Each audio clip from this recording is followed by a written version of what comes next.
G'day, welcome back to Pasco's Garage. I hope you're enjoying this little short series I've put together. So this video is about my 1979 911 SC, Australian delivered matching numbers car. 5-speed manual. This car I bought out of Canberra from, I think it was the second owner of this car. So it was sold and originally delivered into Canberra, which is Australia's capital territory in Australia. Now this car, it wasn't running very well at all. It had an alternator done to it, and since then it wasn't running very well. So I bought the car as is, barely running, from the owner, and had it shipped back to where I live here in Melbourne. The car, as you can see from the pictures, is in quite a bit of disrepair. It's got oil leaks, interior shot to pieces. It's got a bit of a vibration when you're driving and going around corners. It needs a fair bit of work, but the actual bare bones of the car is actually really, really good. So I hope you enjoy the video. Alright, so this is the car, how I found it in the ACT. It's in not bad nick.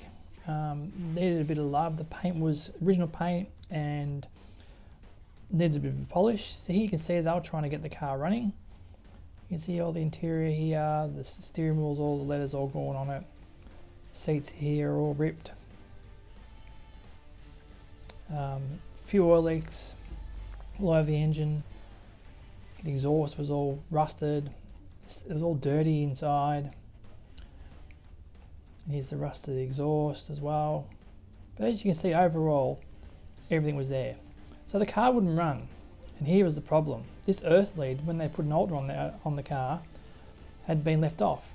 And then they tried to adjust all this other stuff like that throttle air valve right open, and they bent it all open. The speedo wasn't working on the car, so I pulled that out. I just took some photos of where all the wiring was, and you can open up like a can. I'm not sure if you can see here's a little orange gear here in front of it, and that was all that was broken. Just a $5 part. Fix that.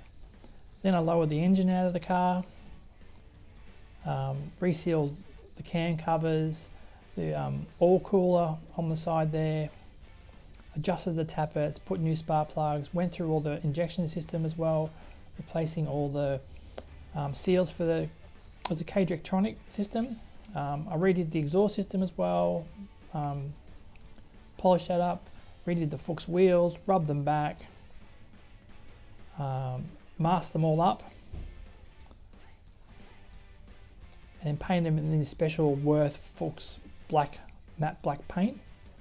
And the wheels come up like brand new. I removed all the glass from the car because I wanted to replace the hood liner. So front and rear windows, side windows, and then I removed the old hood liner of the car. It was all wet. I removed the dash as well. It's the only way really to get all the glass nut out. Masked everything up so I didn't scratch it. And went around replacing the hood liner. Got a new hood liner out of the States, and then went around and gluing it all back in. As you can see here, it actually came out really, really nice. Nice and straight. Kids having fun playing in the car with no windows in it. But the hood lining, yeah, you can see that it looks brand new. I was very happy with the outcome of doing the hood lining. And it just made it smell nicer in the car. So once the car I had all that fixed, I actually got it all polished up, and I took it to a few car shows. So Motor Classic car was one of them, and here it is sitting in Pasco's garage, all tucked up in bed.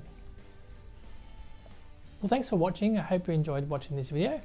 The next video is going to be about my 1966 Ford Mustang. I bought the car as a rolling shell, and I basically restored it back to brand new. So don't forget to like and subscribe, and I'll see you in the next video. Bye for now.